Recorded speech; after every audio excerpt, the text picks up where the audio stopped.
تو اس لیے اپنے بچوں کا قرآن سنو تاکہ یاد رہے، پھر یہ فضیلت ملے گی۔ اور اگر انہوں نے قرآن بلا دیا پھر کوئی فضیلت نہیں۔ عالم دین ہے 70 بندوں کی سفارش کرے گا، سبحان اللہ۔ تو اپنے بچوں کو عالم بناؤ، ڈاکٹر بناؤ، انجینئر بناؤ، ہم نہیں منع کرتے، جو مرضی بناؤ، یہ سب دنیا کا نفع، دنیا کا فائدہ ہے۔ عالم دین بناؤ، یہ آخرت کا نفع ہے۔ اللہ علماء کی جماعت کو بلائیں گے اور سارے عالموں کو اکٹھا کر کے، حدیث مبارکہ میں آتا ہے اللہ فرمائیں گے اے علماء کی جماعت، میں نے تمہیں علم اس لیے نہیں دیا کہ میں تمہارے اوپر اپنا عذاب نازل کروں، بلکہ میں نے علم اس لیے دیا ہے میں تمہاری مغفرت کروں اور تمہاری وجہ سے امت کو نفع پہنچاؤں۔ حق تعالیٰ فرمائیں گے قد غفرت لکم، اے علماء کی جماعت میں نے تم سب کو معاف کر دیا ہے۔ اللہ تو معاف کر دیں گے لیکن یہ قوم معاف نہیں کرتی۔ کیوں جی؟ میرے استاد محترم فرمایا کرتے تھے جب ہمارے سر پہ پگڑی باندھی، انہوں نے کہا ایک تو ہم نے آپ کو مولوی بنایا، ایک قوم بھی آپ کو مولوی بنائے گی، اس دن تم بنو گے اصل مولوی۔ 2 ٹکے کا بندہ جس کی گھر میں کوئی حیثیت نہیں، بیگم سے روز جوتے کھاتا ہے، وہ بھی آ کے مسجد میں چودھری ہو گیا جی، مولوی صاحب کدھر گئے جی، آج اتنی دیر سے کیسے آئے ہیں؟ ہمیں بھی پتہ چل جاتا ہے، لگتا ہے اس کی تازہ گھر سے لٹریشن ہوئی ہے اس لیے یہ غصہ ہمارے اوپر نکال رہا ہے آ کر۔ تو میرے محترم سامعین، علماء سے اپنی محبت رکھو، علماء سے تعلق رکھو، علماء پہ خرچ کرو، یہ نبی کے وارث ہیں۔ آج آپ کسی کے پاس جاتے ہیں، آپ اس کے بیٹے کو اگر کچھ دیتے ہیں تو اس کے باپ کی وجہ سے دیتے ہیں نا، ہیں؟ اگر ریٹرن پالیسی کے تحت بھی دیا جائے تو تب بھی باپ کی وجہ سے، کہ کل کو یہ ہمارے گھر آئے گا، ہمارے بچوں کو دگنا دے کے جائے گا تو وہ بھی باپ کی وجہ سے۔ تو حضور فرما رہے ہیں العلماء ورثۃ الانبیاء، علماء انبیاء کے وارث ہیں، وارث بیٹا ہوتا ہے۔ یہ جتنے بھی علماء ہیں حضور کی روحانی اولاد ہیں، اگر آپ ان کے اوپر خرچ کریں گے یہ ایسے ہی ہے جیسے آپ نے حضور پہ خرچ کیا ہے۔ حضور فرما رہے ہیں جس نے کسی عالم سے مصافحہ کیا اس نے میں محمد سے مصافحہ کیا، تو اسی طرح جو عالم پہ خرچ کرے گا حضور پہ خرچ کرے گا، اور حضور اس سے خوش ہوں گے یا نہیں ہوں گے؟ تو اس لیے علماء کے اوپر خرچ کریں۔ ہمارے ہاں بڑی تنگ نظری ہے،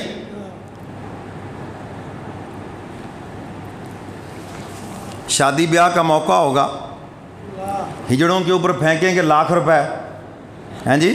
مہندی کے اوپر جو بالکل فضول رسم ہے جس پر سوائے جوتوں کے اور کچھ نہیں، ہندوؤں کی رسم ہے، لاکھوں لگا دیں گے یا نہیں؟ پٹاخے چلا دیں گے 50-50 ہزار کے، اچھا جی 50-50 کاریں لے کے جائیں گے، یہ جو بارات ہے یہ بالکل آفات ہے، سمجھ گئے کہ نہیں؟ یہ بھی تو ہندوانہ رسم ہے، لاکھوں لگتے ہیں اس پر یا نہیں؟ لگ گئے۔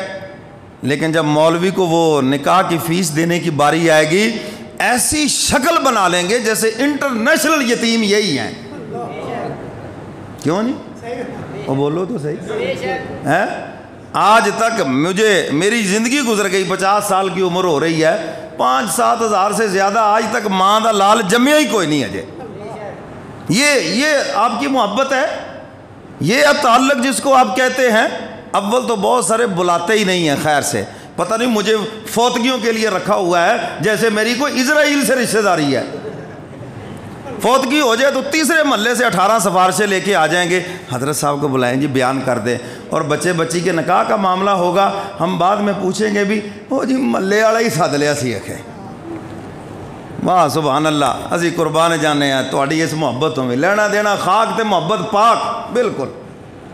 تو میرے محترم سامعین، علماء سے یہ تعلق نہ رکھیں، محبت کا تعلق رکھیں، خرچ کریں ان کے اوپر، اور آپ کا یہ خرچ کرنا عبادت کے زمرے میں ہے۔ مولوی بیچارے شرماتے رہتے ہیں کہ یار ہم علماء کی بات کریں گے لوگ سمجھیں گے اپنے لیے مانگ رہا ہے، میں نے تو شرم اتار ہی دی ہے، چلو میرے بھائیوں کا فائدہ تو ہو نا۔ اور بہت سے علماء الحمدللہ مجھے دعائیں دیتے ہیں، فون کر کے کہتے ہیں حضرت صاحب آپ کا بھلا ہو، ہمارے چند لوگ آپ کے پاس جمعہ پڑھتے ہیں، آپ نے ان کو ترغیب دی ہے، کسی نے ہمیں موٹر سائیکل لے کے دے دیا، کسی نے عمرہ کروا دیا، وہ کہتے جی مولانا صاحب نے جمعے میں بتایا تھا، میں نے کہا الحمدللہ مجھے بھی برابر کا پورا اجر مل گیا۔ دیا آپ نے اپنے عالم کو، میں بھی دعا کرتا ہوں یا اللہ ایسے لوگوں کے رزق میں خوب اضافہ فرما جو علماء کی خدمت کرتے ہیں اور ان کے اوپر خرچ کرتے ہیں۔ تو اس لیے علماء سے تعلق رکھے۔ رمضان کا مہینہ ہے، جو آپ کے بچوں کو قرآن پڑھائے، قاری ہیں جی، چاہے وہ ٹیوشن پڑھاتا ہے، آپ کو نماز پڑھاتا ہے، جمعہ پڑھاتا ہے، ہیں جی، آپ کو قرآن پڑھاتا ہے، کچھ بھی کرتا ہے، وہ سارے کے سارے دین کے خادم ہیں، اور دین کے ان خادموں کی خوب خدمت کریں۔ اس مہنگائی کے دور میں کیا تنخواہیں 20-20 ہزار، 25-25 ہزار، اس سے زیادہ تو تمہارے بجلی کے بل ہیں، اور اس غریب نے اس میں سارا سسٹم چلانا ہے، وہ بھی تو انسان ہے۔ اگر کل میدان محشر میں حضور نے پوچھ لیا ادھر آؤ، میرے ساتھ محبت کے دعوے تو تمہارے بہت تھے، میرے وارثوں کے ساتھ تم نے حال یہ کیا ہے، اگر تمہاری یہی پوزیشن رہی علماء کے ساتھ تو کل کو کوئی عالم نہیں بنے گا، کل کو کوئی قاری نہیں بنے گا، اور اس کا جواب بھی پھر سب کو دینا ہوگا۔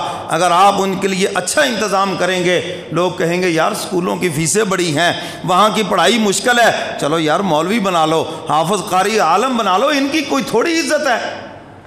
تو میرے محترم سامعین، عالم کے ساتھ اچھا برتاؤ کرنا، آپ اس عمل سے، یہ بھی آپ کا ایک تبلیغ کا حصہ ہے کہ آپ اس عمل سے لوگوں کو اس طرف لگا رکھے ہیں تاکہ لوگ اپنے بچوں کو حافظ قاری اور عالم بنائیں۔ کیوں جی، بات سمجھ آ گئی؟ تو علماء بھی سفارش کریں گے، 70 آدمیوں کی، تو علماء کی سفارش لینی ہے تو ان سے آج سے ہی محبت شروع کر دے۔ کیوں جی، ٹھیک ہے نا؟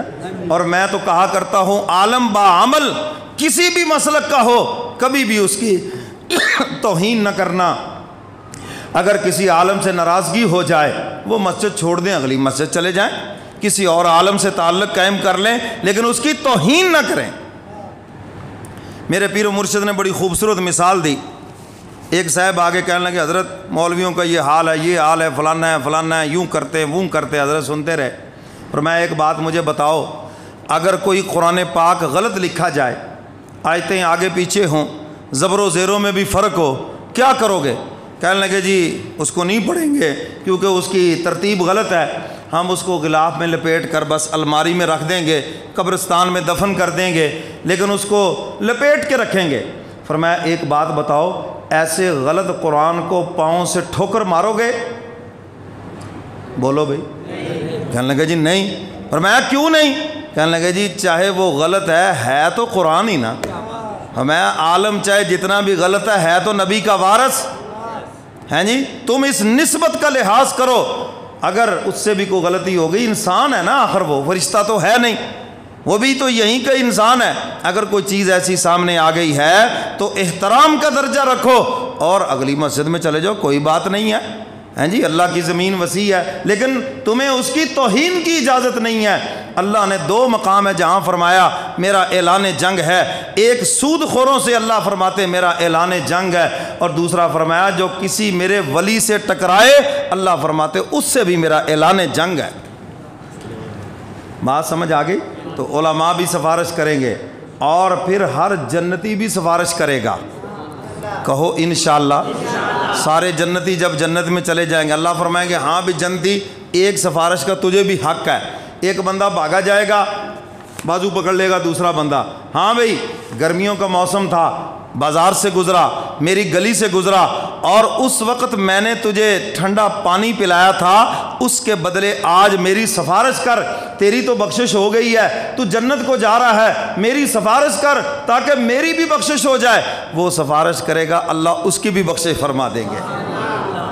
تو اس لیے نیکوں سے بھی پیار کرو، جو نمازی آدمی ہے، دیندار ہے، اس سے نفرت نہ کرو، اگر کوئی اس سے کمی کوتاہی ہو جائے اللہ کی رضا کے لیے معاف کر دو۔ کیوں جی، بات سمجھ آ گئی؟ اور پھر اس کے بعد شفاعت کبریٰ اللہ نے اپنے محبوب کو عطا فرمائی۔